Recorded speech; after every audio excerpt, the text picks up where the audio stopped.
What's up mga idol?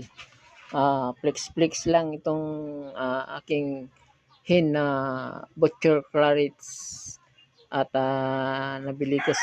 nakuha ko sa Expo, Clark Hobby Expo mga idol.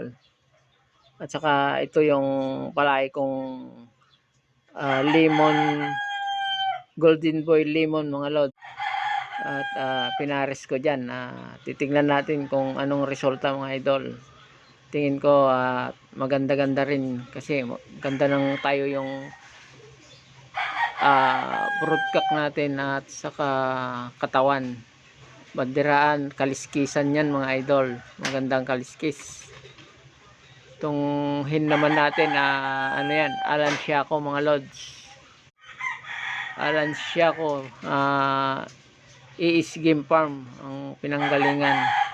So matibay na farm yun mga lods.